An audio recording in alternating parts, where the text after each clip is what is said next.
Please join me in welcoming Glenn to the stage, or Raphael Sbarge. The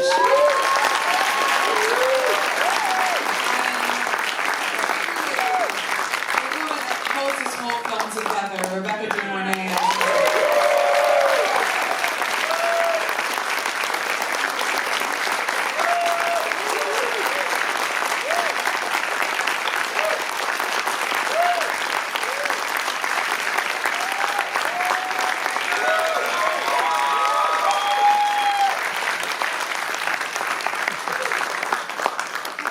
I'm so glad to have you here. Thank you. Do you have it? You're good. Okay. So, I just want to start, without this film, there wouldn't be films like Ferris Bueller's Day Off. You know, this film was so, when you think about kind of the context, what it was doing, the time it was made, and then just again the themes that it was exploring, the satire in suburbia, it's this kind of generation of people that where changing their circumstance was so important, and how kind of doing one thing changed everything. So I'm so curious if you could talk about when you got this script, what comes to mind? When you first read it, what was the thing that fascinated you or drew you to it, or what was it about the script that you thought, oh, there's something here that I want to be a part of?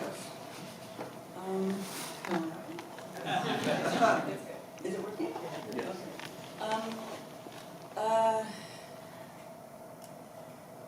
Yeah, when I first read the script, it was on a friend of mine's couch. I'll have you pick the mic because I'm a little bit. What's that? Is that better? Like that? Can you hear me? Yeah. Yeah, I read the script on the couch of a friend of mine, and I just knew when I read it two things: that it had incredible soul, that I just sort of palpably felt about issues like capitalism and haves and have-nots, and it also just was exactly the right part for me at that moment in time. And I just knew with everything in me that I had to get that part, that it was my part. I just knew it. So can I ask then, what that process is like for an actor for you at that time? I have to have that part. So, what was that like then for you? What did you do to ensure that you got it?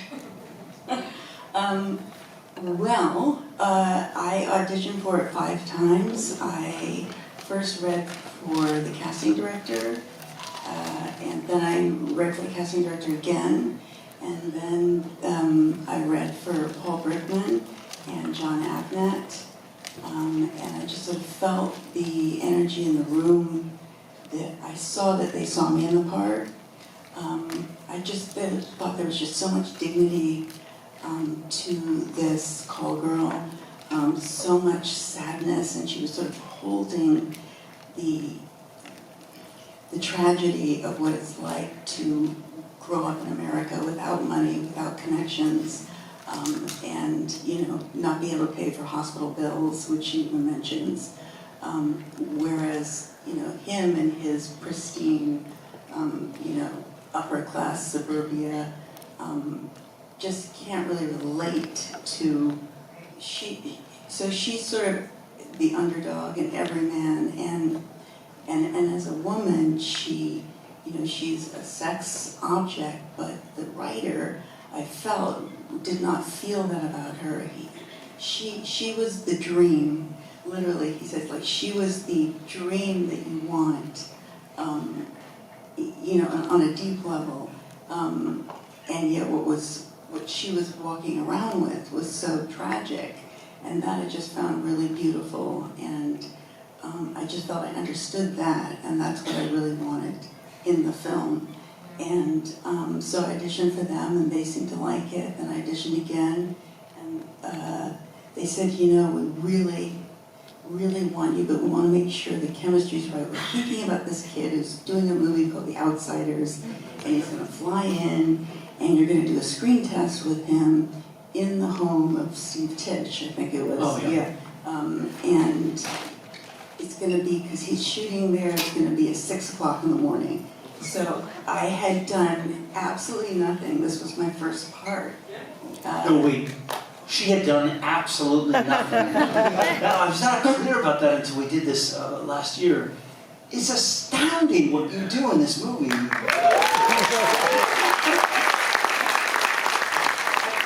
was my part. I knew it. And it wouldn't have been the same with any part. But yeah, I know it's. But You've been an extra in the movie at that point, right? That's right. That's right. One time. Just to step out and do this just with such. And Yeah, and you I look her. the pain and who Yeah. she is with. I mean, it's fun to sit back there and watch it. Isn't it though? Without you, this movie just doesn't work. Well, she's the soul. Like She's the soul of the film. I mean, and that was Paul's writing, that she was the counterpoint, and it's so beautiful because it's a comedy. It really is comedy, but it's shot like a European art film, you know? And also, I just want to add in, just to like name it to watching it currently, there's also no judgment. It's such a sex-positive film. Yeah, And it's exactly. about like sex workers and it's work. Yeah. And there's something in that. Trans character. Exactly. A trans character, A trans right? character that comes in again without judgment of just and operating with that space where I think media from them unfortunately has changed that narrative. And so that's what I'm saying, that the writing there's a reason why this film still 40 years Exactly. later connects with people. That's right. And you can It watch is it. non-judgmental. Exactly. Yeah. There was an interesting thing John Abnett had talked about when we did so this was the 40th anniversary about a year ago, so this is the 41st. It's going to be 41st anniversary of Have This Right. It came out in August, early August in August 83. 9th or August 6th, Yeah. right? So Yeah. soon to be 41. But John had talked about how he wanted to do, not a remake, but essentially a reimagining of The Graduate. And he wanted to do a Graduate for the 80s. And he really sort of set out to do that. And what's interesting, for those of us who were alive then, was really how they defined money and the celebration of money and that kind of like, I want to make money. Which, by the way, ushered in the 80s. The It was Reagan like era. the 80s, it was like right ahead of its time. Because in the 70s, there really was a different vibe. Right. And the 80s became about just making money. And even the movie industry became about making, ride movies where you're like going on a roller coaster ride with the movie or a cartoon with the movie, as opposed to doing things with soul. Right. Yeah. And he really did kind of just the way plastic, I've got a word for you, plastic, which in The Graduate. He does that with this movie in a way with the future, entrepreneurs and he captured something, they captured something, Paul, and he really, I know that was very, very intentional, and it's amazing that it still holds up. And so for you, Raphael, when you read the script, what was that like for you when you saw this? It came to you. Also early in your career. Again, most of the cast, this is early. This is another thing that, again, every one of us, this was really our first thing. Yeah. I mean, Bronson, Curtis, It was Tom's first starring thing. Tom's first starring. He had sort of conned them into saying that he was starring in this film called The Outsiders, when they didn't know, because it was shooting, that he was just one of them. This was his first starring role. Yeah. Look, I was in high school, really literally, like I left my high school graduation and went to Chicago. Amazing. And at least Curtis was 10 years older than I was. And Were you acting, sorry, just like interject here, were you acting at the time? I was acting at the time. Okay, so yes. But I got a movie. I would have done, whatever came. But the excitement of kind of going and being on my own, and then, Right. having this experience, and it was really a peak experience for sure. Yeah. Incredible. And so, I guess then, because of all this, like, first time, call it, like, energy, I mean, Paul, similarly, first directing. It's his first directing job. He's written only directed twice in his entire life. Right.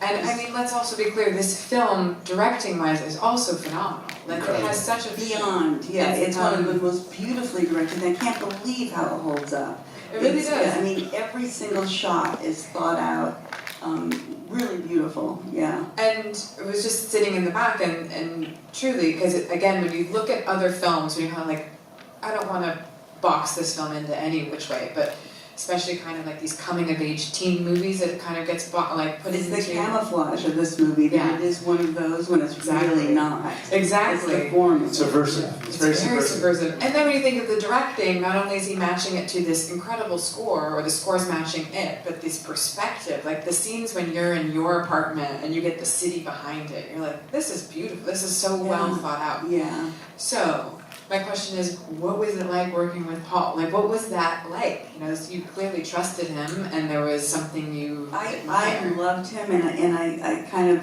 found in that movie, I was so spoiled, because I thought that it was my first movie. I thought that all movies were going to be like this. It's never happened again, anything like that. But it seems that movies come together the best when the key players, the actors, the director, the writer, the DP, and hopefully the producer, are all kind of dreaming the same dream. And if they're not, the movie doesn't quite work in the same way. And in this case, literally the film that we see is actually what I saw reading the script. And I trusted, I just knew who Paul was somehow by how he responded to me in this part. And so I completely trusted him, except for was one thing, which was the clothes. I thought I saw her as being much more, I don't know, just sort of flamboyant, exotic, which that's just what I read. And he was like, no, I want her to look like she could be like the daughter of a banker. When she goes, you know, she dresses, she's, you know, put together. And then I actually wound up doing a lot of research about call girls in Los Angeles with real call girls in Los Angeles. And that is, in fact, he was dead right. That is how they dress. They go to the Beverly Hills Hotel and meet you know, wealthy people there, and they're dressed so they don't stand out like that. But I was, yeah, but he was dead right about that, and thank God. But otherwise, everything that he saw was what I was already anticipating doing. He brought me into his car after I was cast. I can't remember, before I was, no, it was after I was cast. And he played me in LA, in the parking lot of Warner Brothers. He played me the Phil Collins song, In the Air Tonight. Oh, wow. He played me that, and he said, this is the song. And when he played me that became sort of, for me, the anthem of the character, because it's so sad. It's so beautiful and sensual at the same time. So, yeah. And it's so interesting. I just want to maybe make a comment. I don't know if I actually have a question here. Is like, again, you keep talking about this perhaps like sadness of Lana, excuse me. And I feel also this like empowerment with her. Like I said, the soul of the film. I guess it's really interesting when I've watched this movie and then I keep rewatching it, I'm so drawn to your character because she knows what's up. Like, she knows what's happening, and she's in control, while Joel and an early Tom Cruise, which we don't, you know, now he's become the movie star that he is, he's like, you know, traversed into this new kind of role. This was when he was still so available to be innocent. Right. Yeah. And I think that's where I just want to maybe note why this film, at least for me, has very much lasting power, is being able to identify with that kind of energy of yours. That it's not just sadness. So maybe an underlying, but I'm just curious. The sadness is definitely the core of her. But yeah, it's like whatever doesn't kill you makes you stronger. Mm-hmm. She knows how to survive in the system. Yeah. And so she's definitely very, very strong, but she's been broken also, you know, but she's not giving into that, and she is going to survive no matter what. But it really struck me tonight watching it when he's lost the Porsche, it went into the lake, and he's like running on his bicycle to get to her, and when he comes up to her apartment, there's this wordless scene where he just comes and he's broken, and she sees him with this compassion of like, well, now you kind of know where I'm at, you know, and it's okay, let me embrace you. It's going to be okay. But what a beautifully wordless everything in that scene. Absolutely. Yeah. And so, Raphael, I'm just kind of curious, maybe going off of what Rebecca was just saying, was there something where you knew with Paul, like was it something instinctual when you were working with Paul as well, or maybe as a director? Paul was great. He was nervous. He was, you know, trying to, I remember him just being a sweet guy and what do you need? And, and this kind of, I don't remember that at all. Him being kind of like, Richard Masur talks about how, he was sort of, Richard was supposed to be here tonight but got COVID. I know, big shout out to Richard, he was going to come, but wasn't able to make it. But he had such a clear vision. Look, he was, when we did this thing recently that he was able to attend, he talked about how, the music is astounding, right? The Tangerine. He went over to Germany after he finished the film and just literally was in the sound studio with Tangerine Dream himself, scoring it with them. They did it in an empty church, apparently they recorded it there, and he's a musician, he's a great musician, so he really brings that to it. Visually also, there's just so many funny things, and it's so funny. I just laughed and laughed. And honestly, the train scene is as sexy as any scene. But it's so beautifully shot and edited. And tasteful. It's like there's all these things. It's tasteful, it's beautiful, it's sexy. Not exploitative at all.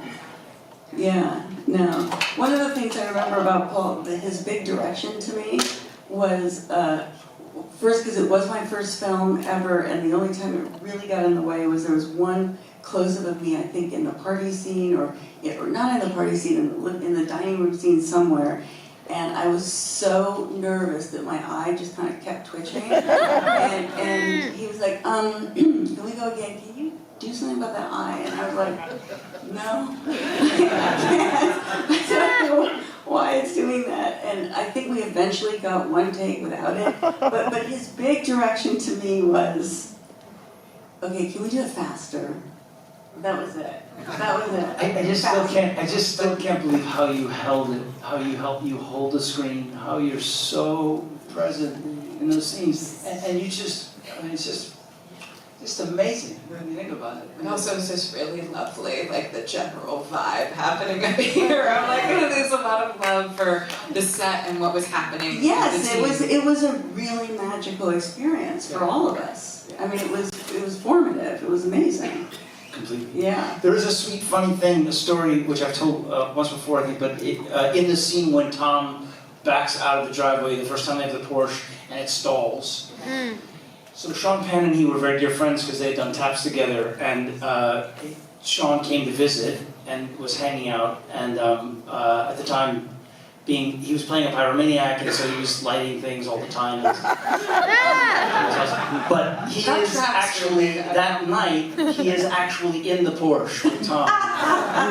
Because he came to visit the set, so when they backed out, Sean is incognito in the Porsche. Uncredited, you guys. Hollywood filmmaking. That's so amazing. Okay, I have to ask, it feels like I'm bearing the lead, but I'm not, because your stories have been so incredible, but what was it like to work with Tom Cruise? A young 19-year-old Tom Cruise.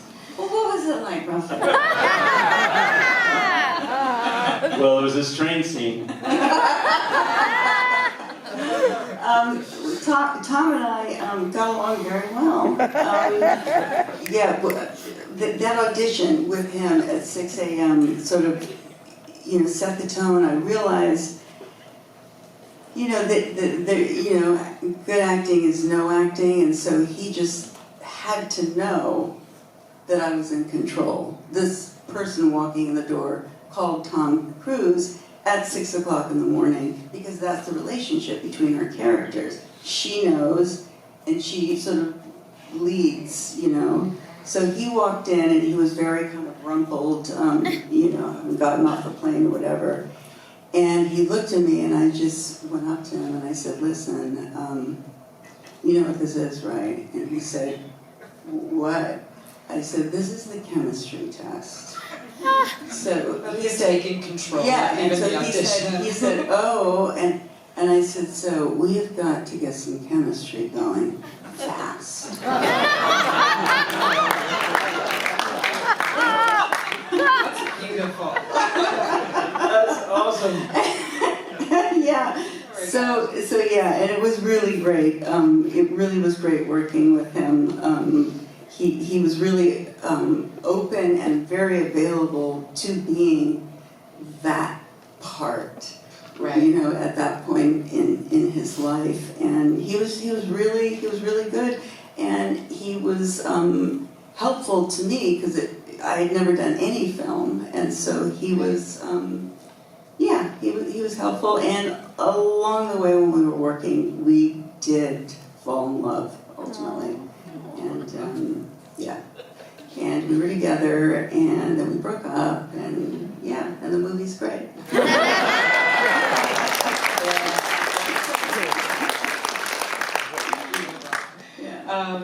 And for you, as Glenn, as a friend of Joel on the film, did you fall in love too? Here's a very different story. What's your breakup story? So we were out one night driving around. We were both 19, 20. I think he was about a year older than I am. So I'm 18. I think he's 19. We both had fake IDs, so we could drink in the car. And but we were out driving down Michigan Avenue at night, right? Yeah.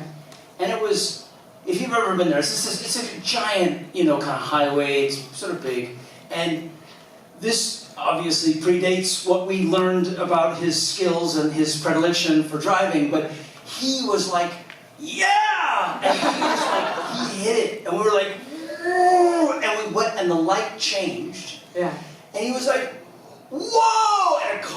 And a giant truck pulled in the intersection, and he did this, Wow. and we stopped, and it was like our life passed in front of our eyes, and he literally turned to me and gave me one of those Tom Cruise smiles, and I'm like, oh my God! And like we came this close, that all never happening, so it was sort of wild. Yeah, I love that. Love that energy. It seems sad to have to think about wrapping this conversation up, but I do want to ask you, why do you both think that this film has had such lasting power? We're here 41 years later and loving it, connecting with it. New people are watching in the audience. I hope you all loved it. They did. And why do you think that is? And what is it like for you? So maybe another question is to revisit the film years later. Wow, those are two different questions. I think it really, I've done, I think over 50 movies or something, and there's very few movies that you ever get to be part of that are a classic. I mean, this is a classic, and what makes a classic is it's kind of like a perfect pyramid.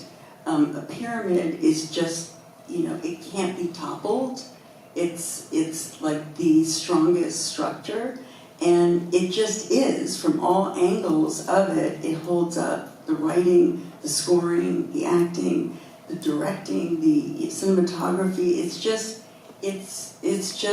It's a perfect pyramid, and I think all classic films, it's like they have that in common in some way, that then they just keep going. I mean, it's just masterfully made. I know that they study it in film school, just how he and Brickman is just a genius who's, to me, kind of like the J.D. Salinger in film, who just is a kind of a recluse. He's brilliant.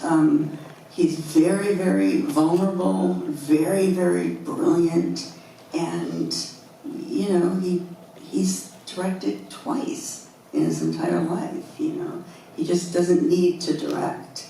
And in terms of what it's like for me revisiting the film,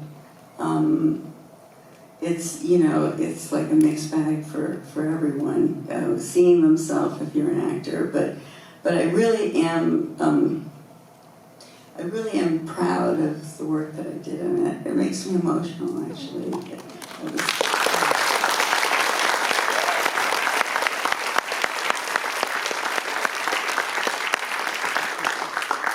Thank you very much. I mean, I really was young, and it really was a lot that I was carrying. It was, and you know, the bravery of that character always struck me. She was so brave, and I think I found her braveness and brought it, and yeah, it's moving. Thank you, truly.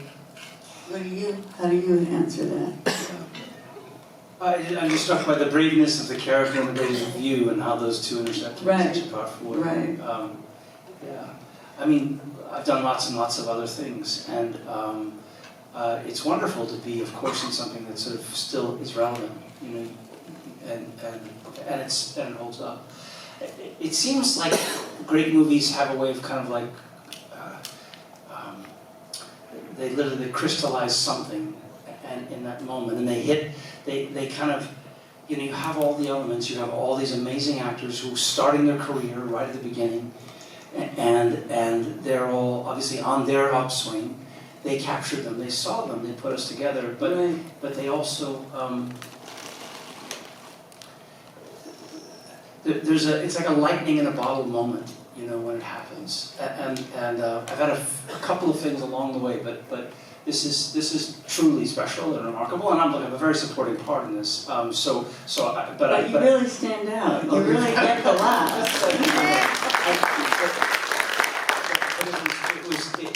I'm very proud to be a part of it, and you know, the question, of course, is always about Tom, but you know, to me, it's about Rebecca. So that's, I'm going to leave it at that. Which is that really, this is the person that grounds the movie and makes it work, and so. So No, that's so sweet. I'm going to